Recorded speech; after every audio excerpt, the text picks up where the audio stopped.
masyarakat yang mau usaha, kan gitu.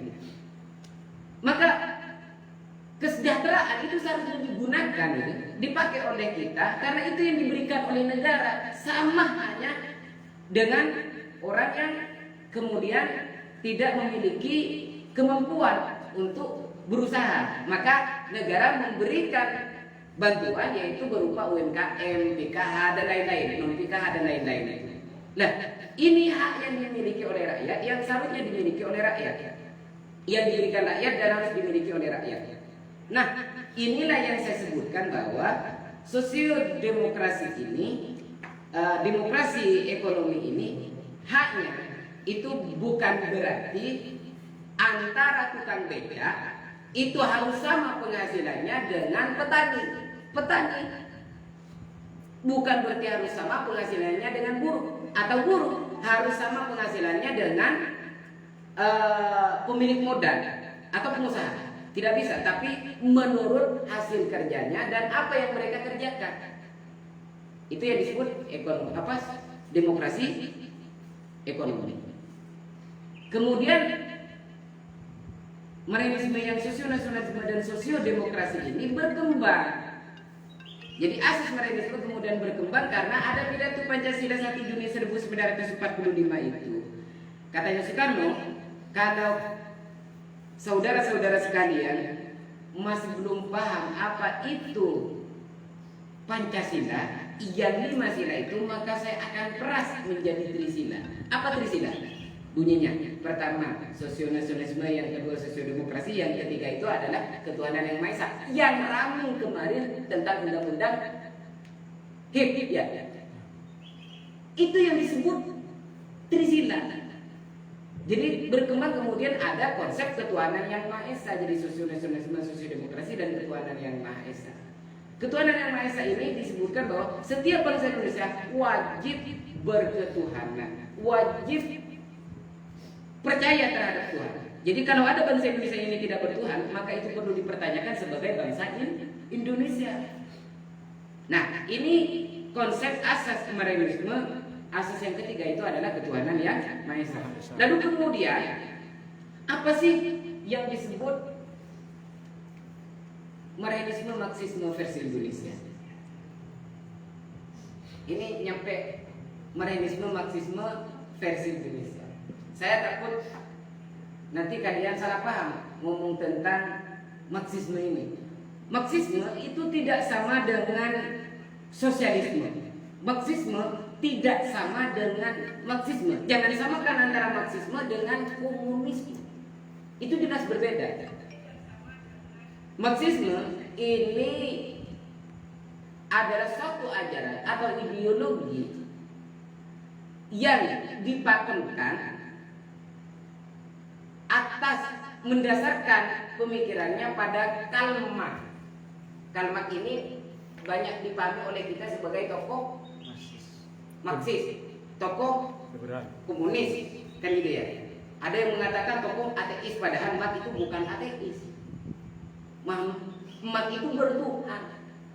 Lah, tapi orang banyak memahami bahwa Marx itu tidak bertuhan dengan statement Marx itu di Das Kapital atau di Manifesto Komunis yang mengatakan bahwa agama itu candu bagi masyarakat. Itu kritik Marx terhadap gereja, bukan kritik Marx terhadap agama Islam. Kritik Marx terhadap gereja yang pada waktu itu banyak pendeta-pendeta atau pastor-pastor itu yang menggunakan agama sebagai alat untuk memeras rakyat, umatnya. Sehingga apa yang dikatakan oleh pendeta itu selalu benar. Kamu kalau membayar upah, bayar di gereja itu, ya kamu akan dapat surga. Kamu kalau tidak bayar, kamu akan dapat neraka. Nah, gereja pada waktu itu banyak membantu kaum feodal, masyarakat kelas feodal ya. Kelas feodal ini yang disebut masyarakat feodal itu adalah pemuda agama, ningrat dan raja dengan kepentingan kapitalismenya. Maka Marx mengatakan agama itu candu bagi masyarakat. Sehingga gimana kalau sudah candu? Apa-apa bisa dikatakan benar, walaupun salah. Nah, ini yang disebut perkataan Marx. Nah, komunisme tidak sama dengan Marxisme. Kalau Marxisme tidak pernah ada yang mengatakan bahwa Marxisme itu anti Tuhan. Yang ada itu bahwa Marxisme itu adalah metode. Katanya Soekarno, kurang berapa? Lanjut dulu Kak, santai Kak. Saya mau pamit dulu, soalnya masih mau ke campur. Siap. Biar sambung yang berganti. Iya, siap. Lanjut Kak, tangi mana nih Kak? Siap. Tangi mana nih lanjut? Ini saya mau bawa. Terima kasih. Nah, bagaimana kemudian Marxisme? Marxisme itu adalah pembakuan terhadap ajarannya Kant, gitu ya. Yang dibakukan banyak dipahami bahwa Marxisme itu diawali oleh Friedrich Engels. Friedrich Engels itu adalah kawan karibnya Karl Marx yang meneruskan pemikirannya Karl Marx. Jadi kalau Das Kapital 1 itu diselesaikan oleh Karl Marx, Das Kapital 2 itu diteruskan oleh Friedrich Engels, kawan baiknya Karl Marx. Maka dia disebut angkatan pertama ngomong tentang Marxisme. Kemudian siapa lagi? Ada Plekhanov, ada Karl Kautsky, gitu ya. Kemudian berkembanglah di abad akhir 1920-an, gitu ya. Akhir abad 19, gitu ya. Ada tokoh Lenin, ya, Stalin, Mao Zedong, gitu ya. Ini aliran yang kemudian banyak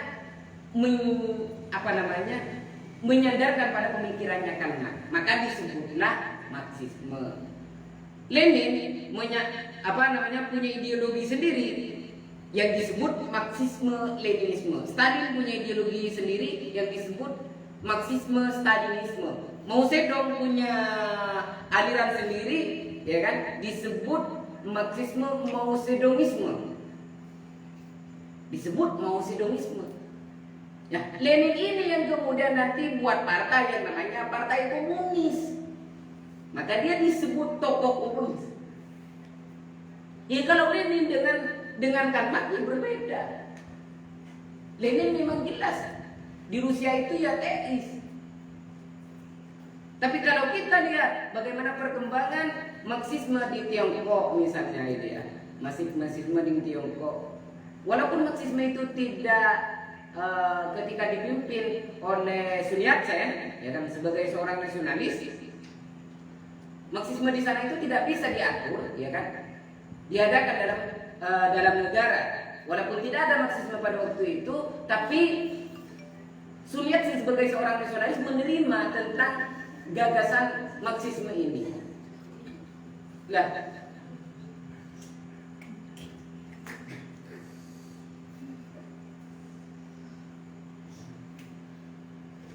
Lalu kemudian bagaimana kemudian tentang Marxisme itu Marxisme versi Indonesia? Ini yang harus didengarkan dengan seksama, takut nanti salah paham. Jadi Marxisme itu, katanya Soekarno, banyak orang yang salah paham karena Marxisme itu berbeda dengan materialisme. Kalau Marxisme itu dipahami oleh Soekarno itu sebagai metode berpikir. Tahu metode berpikir? Jadi kalau ke sana itu nanti pakai apa, gitu ya. Kalau nanti mau cepat ke Stein itu pakai apa? Dia pakai sepeda motor, jangan jalan kaki, kan gitu ya. Metode sebagai cara untuk menganalisa persoalan ekonomi, persoalan sejarah, persoalan politik, persoalan kemasyarakatan masyarakat Indonesia. Nah, Soekarno memahami Marxisme itu bukan materialismenya Freiberg. Kalau materialismenya Freiberg jelas, kalau Freiberg itu ateis orangnya. Tapi kalau Hegel itu justru dia beragama dan sangat beragama, dan dia menolak bahwa Marxisme itu letaknya yang pertama. Maka di filsafat Marxisme sederhananya itu adalah MDH. Pernah dengar kata MDH? MDH itu materialisme, dialektika, historis. Nah,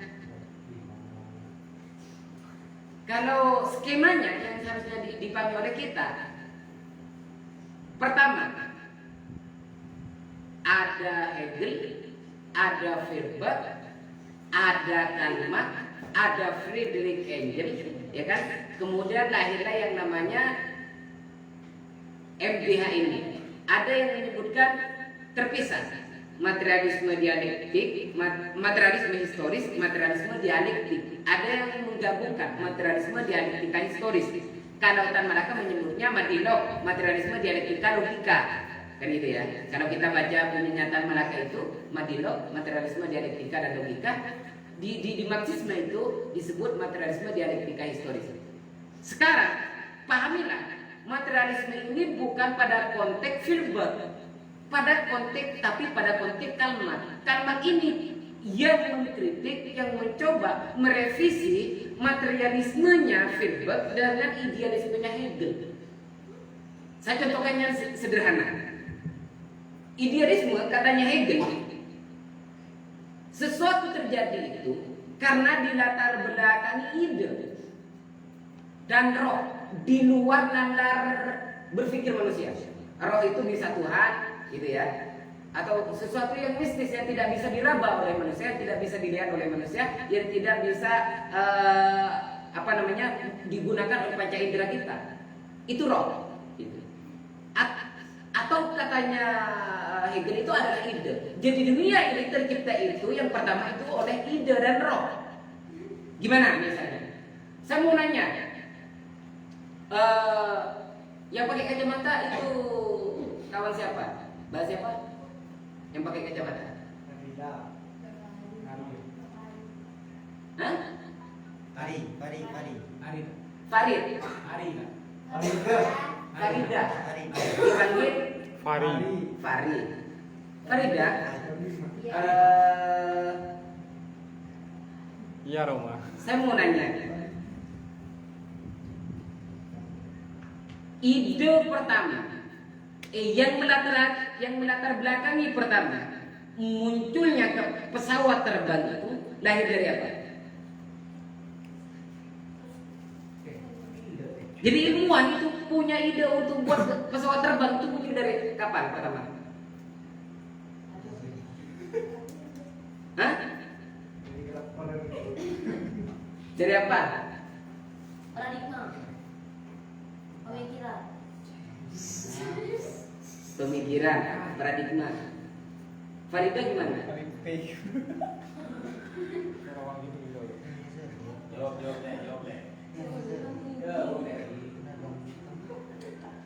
Lahir dari realitas, apa lahir dari ide manusia, pikiran manusia? Pemikiran manusia. Maka sama saja dengan Nietzsche. Bagaimana Nietzsche? Aku berpikir apa? Di Descartes apa Nietzsche tuh? Descartes. Aku berpikir maka aku ada. Jadi berpikir dulu baru itu ada. Ini yang kemudian saya sebelum bacakan maka saya sudah bisa menjawab. Bertolak belakang dengan pemikirannya di Descartes. Saya mengatakan aku ada baru itu aku berpikir.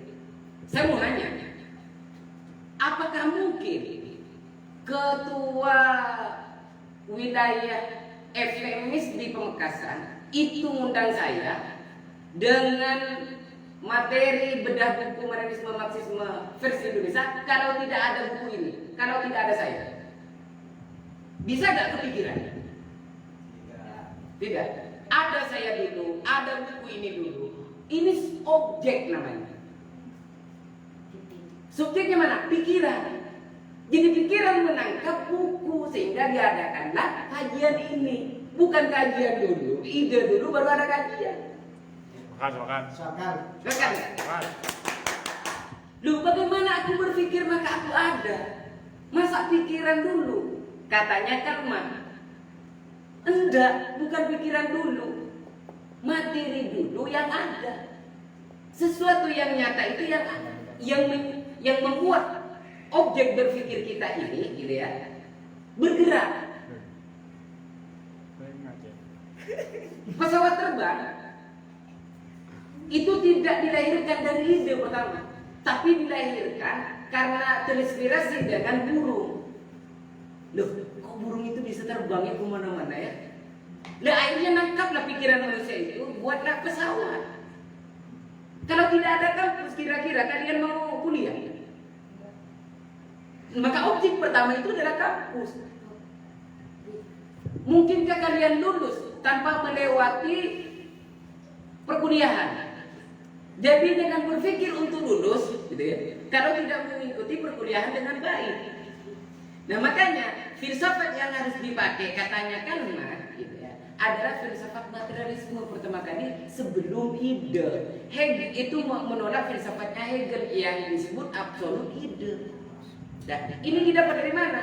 Didapat dari Feuerbach. Tapi Feuerbach gitu ya, melihat gejala alam itu masih bersifat idealistis, spekulatif.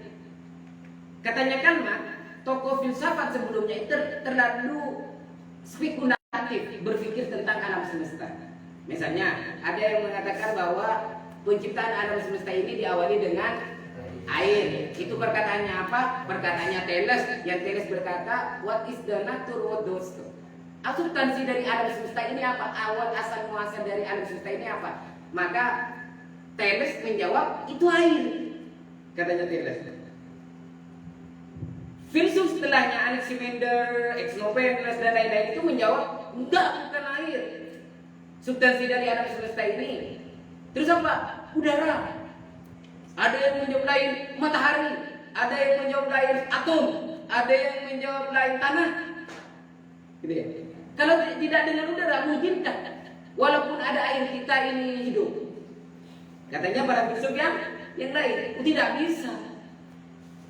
Al-Quran itu sudah ngomong kalau tidak ada air, tidak ada udara, tidak ada tanah, tidak ada atom, tidak ada molekul-molekul, tidak mungkin tercipta alam semesta ini. Gak mungkin hidup. Lalu siapa pencipta yang sebenarnya? Itu bukan air, bukan udara. Tapi Al-Quran menjawab siapa? Allah Subhanahu Wa Taala. Dan kita pakai logika Al-Quran, ya. Jadi filsuf sebelumnya itu yang bertengkar persoalan alam semesta ini tercipta dari apa? Itu sudah dijawab sama Al-Quran. Jadi mereka sudah berdebat, Al-Quran itu menyimpulkan bahwa kebenaran yang tidak relatif itu ada di Al-Quran. Nah, kita ngaji Al-Quran itu bukan hanya Yasin wal Qur'anil Hakim innaka laminal mursalin ala siratim mustaqim. Bukan hanya itu. Tapi bagaimana penciptaan alam semesta? Kita berfilsafat dengan cara begitu, bertanya terus bertanya. Maka lahirlah misalnya tokoh seperti Ibnu Rus yang disebut Averroes yang berkembang di Eropa menjadi ajaran Averroisme. Lahirlah Ghazali, lahirlah Ibnu Tufel, lahirlah Ibnu Bajjah, dan tokoh-tokoh filsuf yang lain yang ngomong tentang ilmu modern. Ibnu Sina lahir kan gitu ya, dengan ilmu kedokteranannya. Gitu. Dan kita seharusnya begitu, cara berpikir kita begitu. Makanya katanya karena terlalu berspekulatif ngomong tentang alam semesta para filsuf sebelumnya atau para sosiolog sebelumnya. Kita sudah tidak berbicara tentang itu. Konteks materialismenya itu materialisme lain. Makanya saya tidak mengaku diri saya, kalau dulu saya menjadi mahasiswa saya ngaku idealis. Tapi sekarang saya sudah berubah pikiran. Saya ini adalah materialis. Banyak kan perempuan disebut itu materialis perempuan itu. Diartikan apa materialisme itu? Materialisme kita itu, ya kalau nggak punya uang, nggak mau dijadikan cowok. Keren. Makan. Iya kan? Terus apa lagi? Perempuan itu disebut materialis. Loh, kalau dia tidak punya mobil, ngapain saya bareng sama itu? Bener. Itu materialis katanya kita. Padahal materialisme itu adalah sesuatu yang nyata, yang bisa ditangkap oleh panca indera, bisa dicium. Ya, kalau dicium lewat apa? Pakai hidung. Ya pasti hidung itu kalau dicium ya dengan bibirnya lah, kalau hanya itu saja ya nggak enak gitu ya. Kita ngeres ya pikirannya ya. Terus kalau kemudian mendengar dengan apa? Dengan telinga, meraba dengan tangan, gitu ya. Melihat dengan mata, ini panca indera. Jadi apa yang ditangkap oleh panca indera itu yang disebut materialisme, itu yang disebut materi. Apa ini? Air. Ini juga materi. Jadi bagaimana memfungsikan air itu juga materialis namanya. Jadi materialis itu bukan dia yang berpikir tentang uang terus, berpikir tentang kekayaan terus, berpikir cantik dan tampan terus, enggak. Materialisme itu ya apa yang bisa kita tangkap oleh panca indera, tapi oleh dikembangkan oleh kalimat. Katanya kalimat, materialisme itu bukan hanya yang bisa ditangkap oleh panca indera, tapi sesuatu yang nyata di masyarakat itu adalah materialisme. Contohnya misalnya,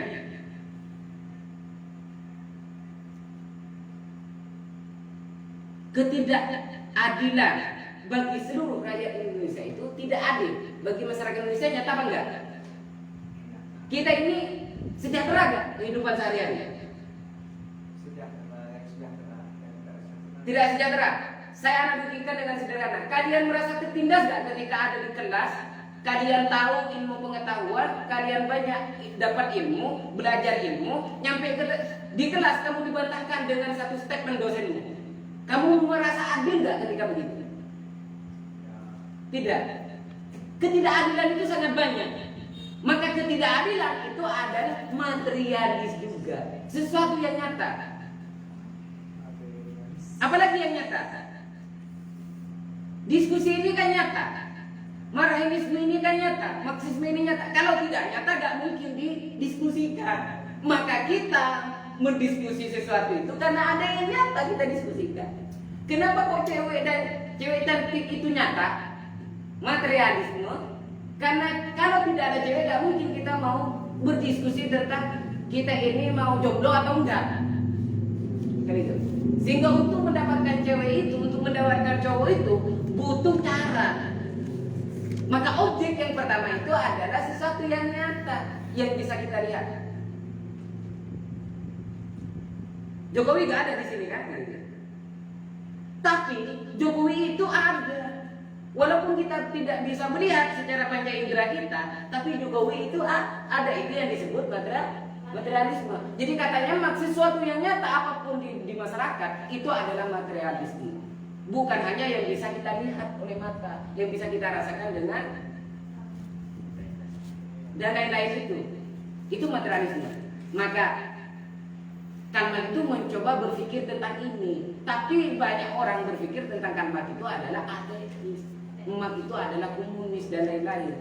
Ya oke lah, itu benar di sisi lain itu benar.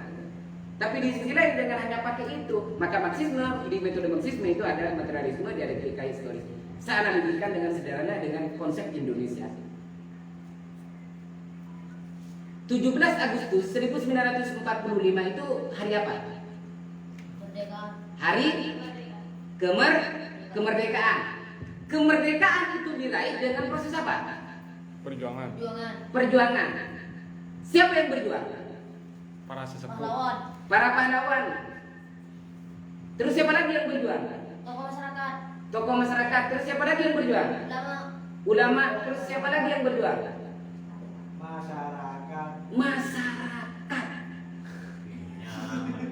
Masyarakat. Jadi kita melupakan masyarakatnya. Kita hanya terlalu asik dengan Soekarno, dengan Hatta, dengan Sahrir, dengan Cipto Mangunkusumo, dengan Ernest Wisdiker, dengan Ki Hajar Dewantoro, dengan Ki Hasyim Asy'ari, dengan Ki Ahmad Dahlan, dengan Roso Cokroaminoto, tapi kita melupakan para santri yang berjuang, masyarakat yang berjuang, petani yang berjuang. Kan itu. Kalau tidak ada petani, nggak mungkin Soekarno itu bisa menjadi presiden.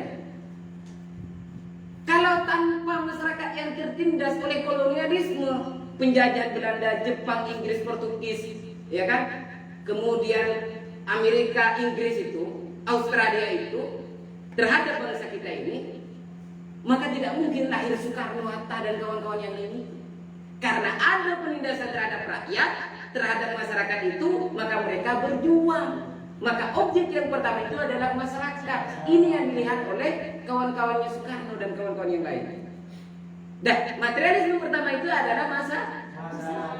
Dan proses perjuangan itu dilakukan oleh masyarakat dan para tokoh pejuang yang lain, kan itu, pahlawan yang lain. Terus kemudian kita memperjuangkan apa? Keadilan, hak kita, kesejahteraan, kan itu. Siapa yang kita lawan? Siapa yang kita lawan? Penjajah. Siapa penjajahnya? Belanda, Jepang dan yang lain-lain. Itu yang menjadi objek masyarakat kita, yang menjadi objek pahlawan bangsa kita. Kemudian, kenapa kok penjajah itu menjajah bangsa Indonesia? Sejarahnya dari mana? Kenapa kok penjajah itu datang ke sini? Landasan utamanya apa? Mencari Kekayaan alam. Kita ini punya kekayaan yang sangat luar biasa. Punya minyak, punya gas, punya uranium, punya emas, punya tembaga, punya karet, punya kopi, punya rempah-rempah. Ini yang dimiliki oleh bangsa Indonesia, sehingga masyarakat Eropa datang hanya untuk itu. Karena Belanda itu miskin, Belanda itu kere.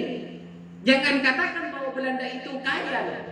Walaupun mereka penjajah, mereka sangat miskin. Makanya untuk mereka kaya, untuk bisa menang, untuk memperbaiki perekonomian mereka setelah perang, kekalahan perang dunia pertama atau kedua itu, kemudian mereka datang ke Indonesia menjajah bangsa ini yang katanya sampai 350 tahun. Saya menyebutkan bukan 350 tahun, tapi bisa jadi beberapa puluh tahun saja, puluhan tahun saja, tidak ratusan. Karena ada beberapa dari wilayah bangsa ini yang tidak disentuh oleh penjajah. Kan itu. Lah, mereka datang ke sini itu hanya karena persoalan materi, kekayaan sumber daya alam. Dan apa yang disebut historis, materialisme dialektika historis, materialisme kita itu adalah kekayaan kita. Historisnya bahwa penjajah datang ke sini itu hanya karena persoalan itu. Makanya terjadi yang namanya dialektik. Apa dialektika? Tesis, antitesis, sintesis. Apa tesis, antitesis, sintesis? Ada kekayaan, penjajah datang ke Indonesia, kemudian menjajah bangsa Indonesia kemudian melawan dan kemudian merdeka. Ini yang disebut dialektika. Tesis, antitesis, sintesis. Punya ide untuk melakukan kajian bedah buku, ada kajian bedah buku, dapat ilmu dari bedah buku itu. Ini yang disebut tesis, antitesis, sintesis. Makanya ini yang dipakai oleh Soekarno untuk menganalisa masyarakat Indonesia yang terjajah. Jadi materi yang disebut Marxisme itu, katanya Soekarno itu ya materialisme dialektika historis ini. Kalau tidak ada itu, gak mungkin Indonesia merdeka. Mungkinkah dengan golongan Islam saja Indonesia merdeka? Tidak. Mungkinkah dengan golongan komunis Indonesia merdeka? Tidak. Mungkinkah dengan golongan nasionalis mereka merdeka? Tidak. Tapi adanya mereka semua kita bisa merdeka. Dengan cara apa? Bentur membentur. Nah ini yang saya sebutkan bahwa MDH itu, materialisme dialektika historis ini ada dalam kehidupan kita sehari-hari. Kita menentang dosen, itu juga bagian daripada dialektik. Dosen memberi nilai kita C, E, D, itu bagian daripada dialektika, bagian daripada tesis antitesis. Kita terjadi pertikaian, terjadi pembentrokan, terjadi perdebatan, itu bagian daripada tesis, antitesis, dan kemudian mampu melahirkan sintesis. Jadi A sama dengan B, kemudian melahirkan C misalnya. Ini makanya sebelum kita masuk ke ruangan ini, itu tesisnya, analogi sederhana. Nyampe ke sini itu adalah antitesis. Ketika kita keluar, itu yang disebut sintesis. kita gak punya ilmu sebelum datang ke sini, nyampe ke sini dapat ilmu, keluar nanti mengaplikasikan ilmunya. Hal-hal yang sederhana yang seperti ini dipahami bahwa sangat ribet, padahal tidak ribet. Marxisme itu tidak ribet. Yang meribetkan itu adalah kita sendiri karena kita tidak belajar Marxisme. Nah, jangan dipahami bahwa Marxisme itu adalah ateisme. Saya gak pernah baca buku tentang Marxisme yang mengatakan bahwa Marxisme itu anti Tuhan. Yang ada yang saya tahu bahwa materialismenya Freiburg yang anti Tuhan. Nietzsche mengatakan that is day, Tuhan telah mati. Itu yang disebut filsafat. Dan jelas Nietzsche itu ateis, tidak beragama. Ya kalau Nietzsche itu bukan Marxis. Enggak, bukan Marxis. Golongan Marxis ini kayak Tan Malaka kalau di Indonesia, kayak Soekarno di Indonesia, kayak kemudian yang belajar Marxisme dengan sangat baik itu adalah Bung Hatta. Tapi Bung Hatta tidak pernah mengaku dirinya sebagai Marxis. Itu hebatnya Hatta. Tapi Soekarno mengatakan apa? Saya seorang Marxis. Sekaligus seorang Islamis, sekaligus seorang nasionalis. Tapi saya bukan seorang komunis. Saya tidak bisa menukar bangsa ini dan menukar kepercayaan saya terhadap Tuhan yang Maha Esa dengan menjadi seorang komunis. Dan saya tidak akan mungkin menjadi seorang komunis, apalagi menjadi simpatisan komunis. Tapi untuk menaungi mereka boleh, karena tidak ada cita-cita komunis yang kita benturkan. Katanya Soekarno begitu. Mungkin itu ya.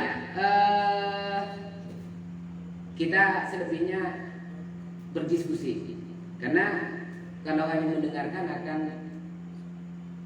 kewalahan yang menjadi materi. Dan saya harapkan tesis pertama itu adalah saya, antitesisnya kalian, dan kita berdiskusi nanti menjadi sintesis. Begitu ya. Hadanallahu wa iyyakum billahi taufiq wal hidayah wallahu muwaffiq ila aqwamit thoriq fastabiqul khairat. Wassalamualaikum warahmatullahi wabarakatuh.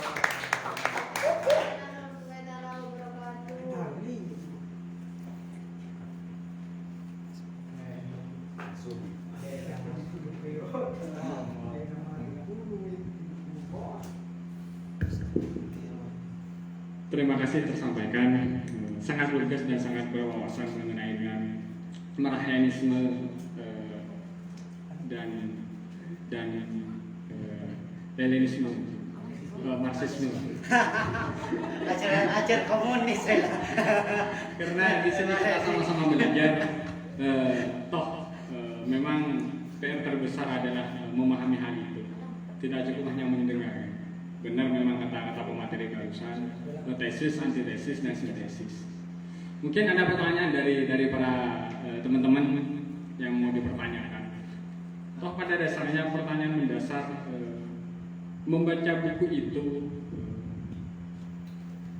lantas kelebihan apa yang akan kita dapat? Sederhananya seperti itu. Membaca buku itu kita supaya apa kan seperti itu? Apakah semakin kita menjadi seorang nasionalis? Mungkin ada pertanyaan dulu dari teman-teman.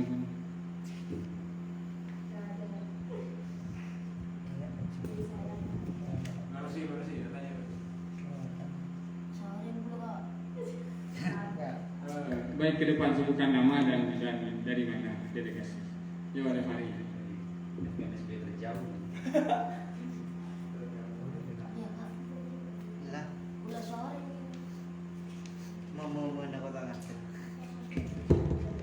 Bismillahirrahmanirrahim. Assalamualaikum warahmatullahi wabarakatuh.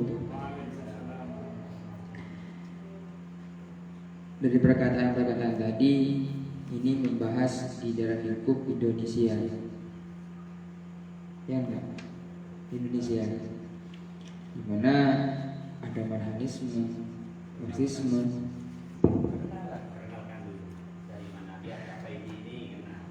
Ya, perkenalan, nama saya Muhammad Fahri dari Sumeneb, Korka Kompes Akhirat.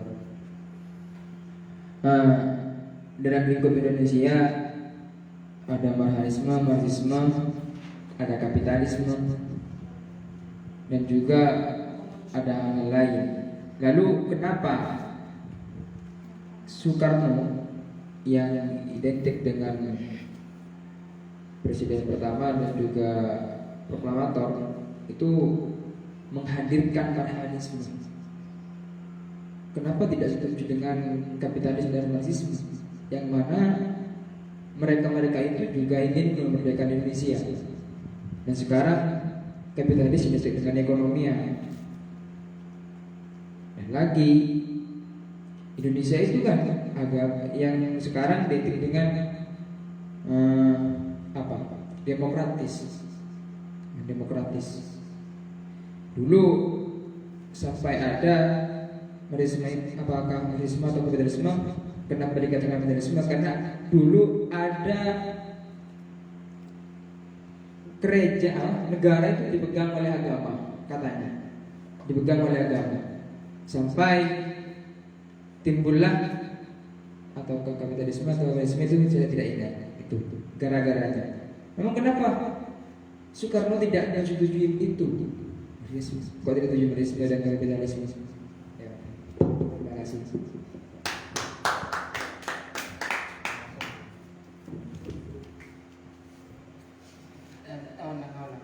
Siapa namanya tadi? Kawan Fahri. Kawan Fahri itu pertanyaannya bagus. Kenapa Soekarno itu tidak setuju dengan konsep kapitalisme, kemudian kolonialisme, kemudian imperialisme dan feodalisme? Saya sebutkan pertama. Kenapa kok negara ini berdasarkan Pancasila dan negara ini republik, ya. Kemudian demokratis lah, demokrasi, republik, demokrasi lah. Republik dengan demokrasi berbeda. Kemudian anti kapitalisme, anti kolonialisme, anti feodalisme, anti imperialisme. Dan kenapa Soekarno tidak juga memakai komunisme sebagai asas negara? Kan gitu. Kenapa kok memilih Pancasila dan kenapa kok memilih marxisme sebagai dasar utama?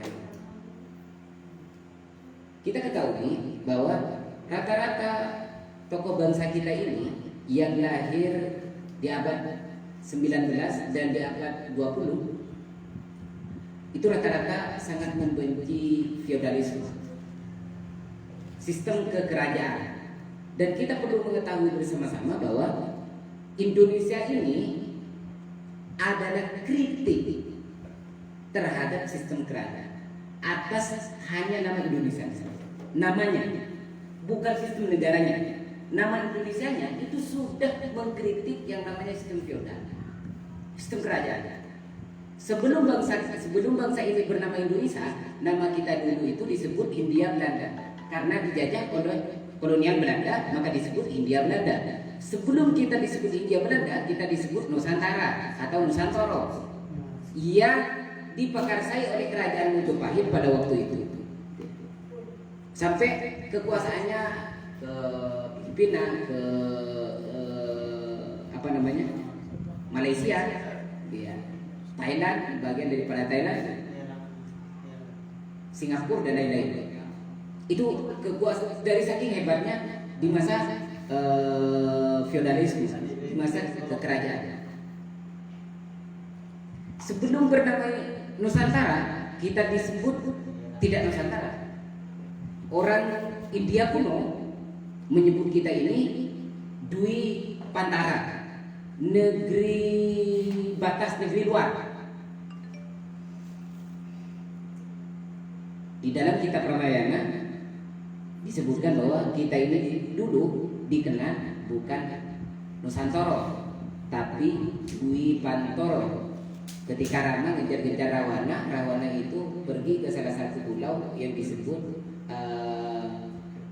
Suwarna Dwipa. Suwarna Dwipa itu letaknya di sekitaran Kalimantan sekarang. Orang Cina, orang Tiongkok lama kuno, orang Cina kuno menyebut bangsa kita ini adalah apa?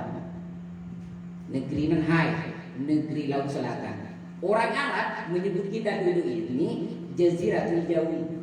Jadi semua Indonesia ini katanya orang Arab itu adalah Jawa. Orang Jepang menyebut kita Hindia Timur. Jadi banyaklah kita ini penyebutan terhadap bangsa ini. Tapi ketika ngomong Indonesia, gitu ya, ngomong Indonesia, siapa yang menyebutkan istilah Indonesia pertama kali? Itu orang luar, orang Eropa, namanya James Richardson Logan. James Richardson Logan ini yang mempopulerkan pertama kali buat makanan tentang Indonesia. Dia punya pilihan dua, Indonesia, bukan O, gitu. Bukan O, tapi U, Indonesia dan Malayunesia. Tapi yang dipilih oleh kita itu adalah Indonesia. Siapa orang yang pertama kali memakai kata Indonesia dan yang menyebarkan pertama kali nama Indonesia itu adalah tokoh bangsa kita? Gajah Mada. Gajah Mada masanya feodal, masanya Mojopahit. Terus siapa? Ki Hajar Dewantara. Itu Ki Hajar Dewantara orang yang pertama kali menyebarkan, orang Indonesia yang pertama kali menyebarkan nama Indonesia dan dipakai oleh tokoh bangsa ini, sehingga untuk menyamakan Indonesia dari Sabang sampai Merauke. Kata Indonesia saja ini mengandung tidak atas dasar kamu suku mana, kamu beragama apa, kamu dari suku ras apa, tidak. Tapi kita ini Indonesia dari Sabang sampai Merauke itu satu bangsa yang punya keinginan kuat untuk merdeka. Jadi pada awalnya kita ini memang terpecah. Jawa, Madura berbeda. Jadi kita kesukuan lah dulu, makanya ada Jong Java, ada Jong Sumatera, ada Jong Ambon, ada Jong Cilindris, ada banyak Jong-Jong, ya kan? Ada Jong Madura. Nah, ini dikumpulkan untuk menjadi satu. Kalau kita belajar tentang sejarah Indonesia, kenapa kok ada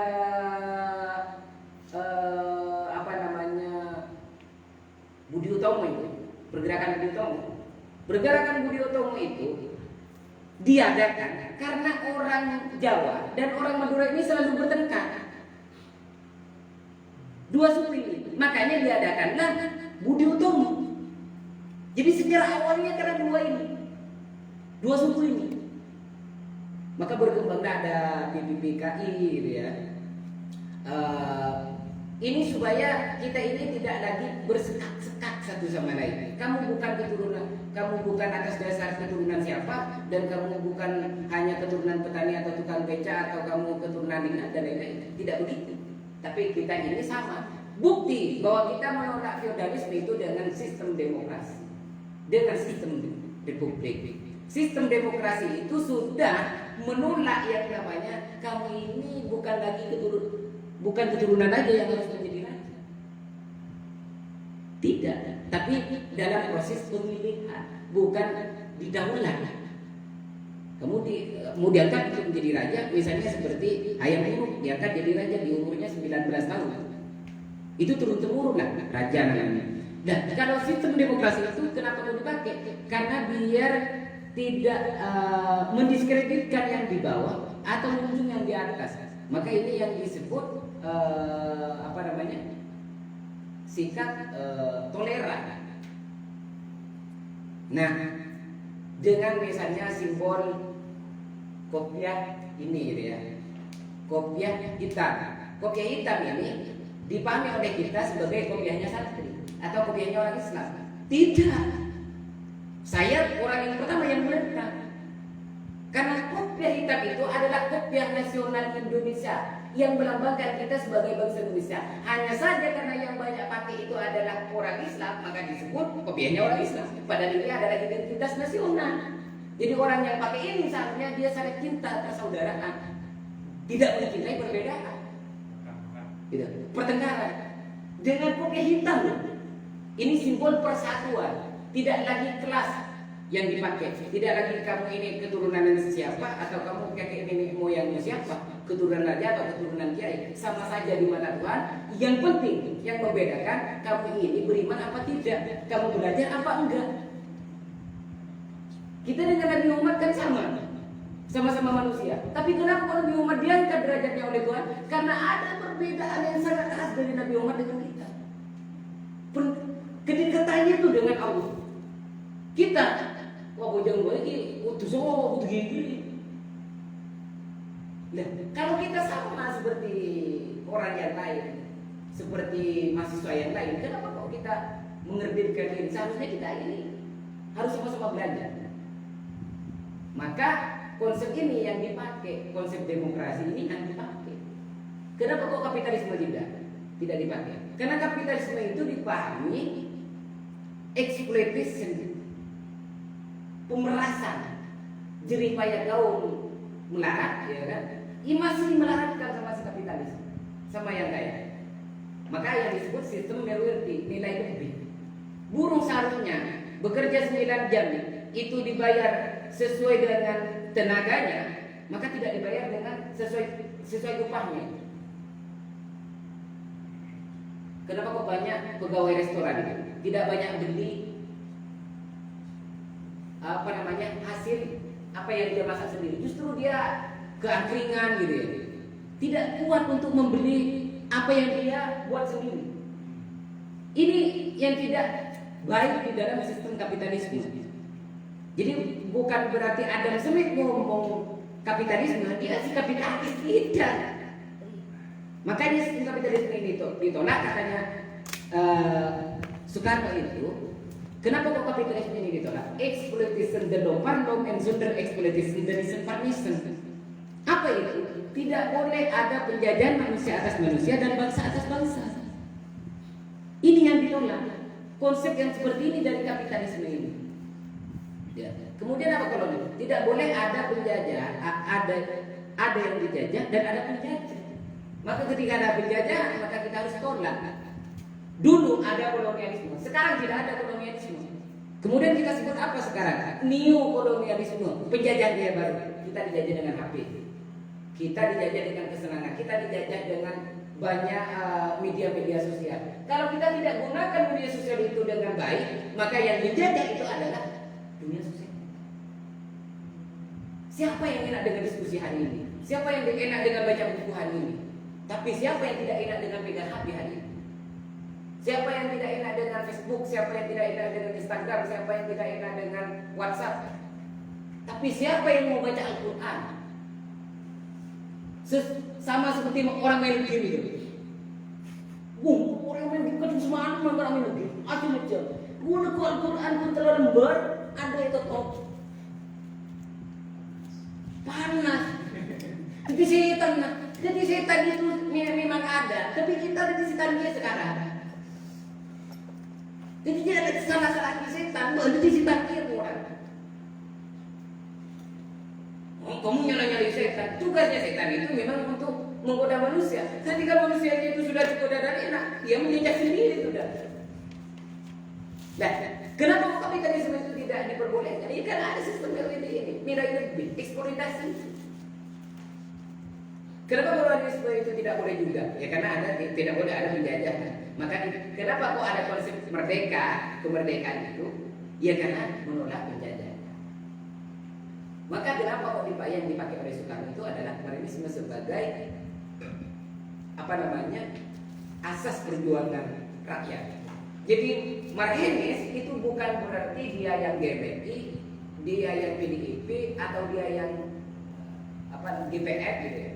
Gerakan Pemuda Marxis.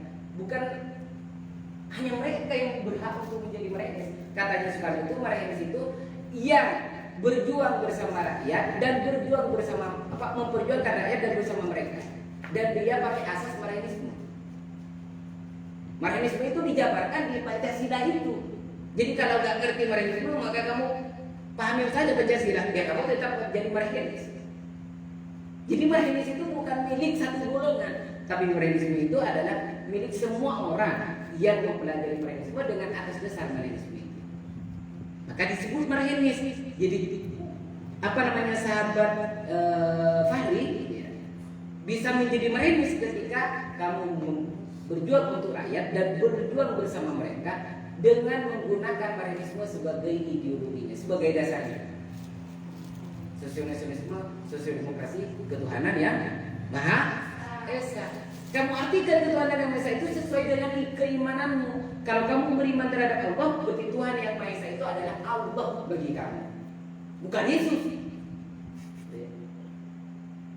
bukan Buddha, tidak, tapi Allah. Itu ya, mungkin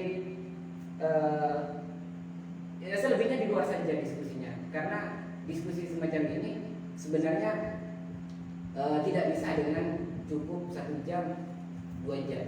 Saya itu kalau diskusi, makanya kalau tidak sama-sama belajar, kamu akan bingung dan kebingungan. Dan saya pun susah untuk ngasih pemahaman terhadap orang yang masih belum belajar.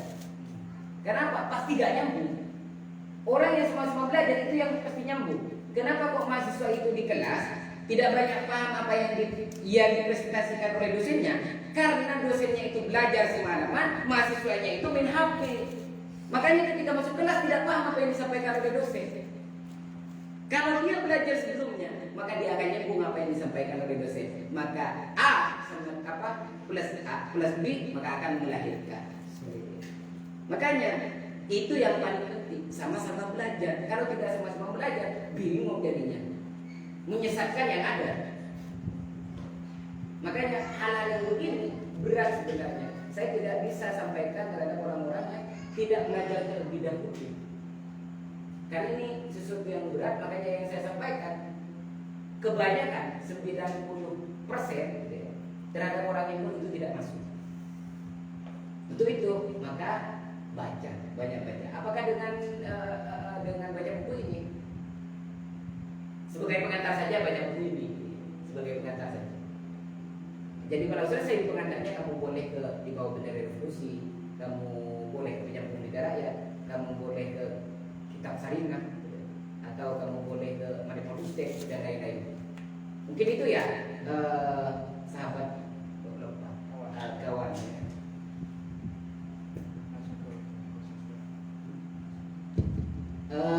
Closing statementnya kita semua lah. Closing statementnya kita semua. Saya pasrahkan ke moderator saja untuk closing statement.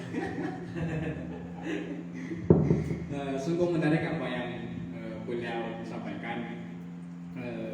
Nanti setelah forum kita bisa diskusi secara santai, namun tidak menutup ruang dan waktu. Mungkin saya akhiri dulu ya, nanti kita bisa diskusi setelah ini. Assalamualaikum, kita tutup dengan pembacaan kafaratul majelis. Subhanallah wa bihamdihi, asyhadu an la ilaha illa anta, astaghfiruka wa atubu ilaik. Assalamualaikum warahmatullahi wabarakatuh. Waalaikumsalam.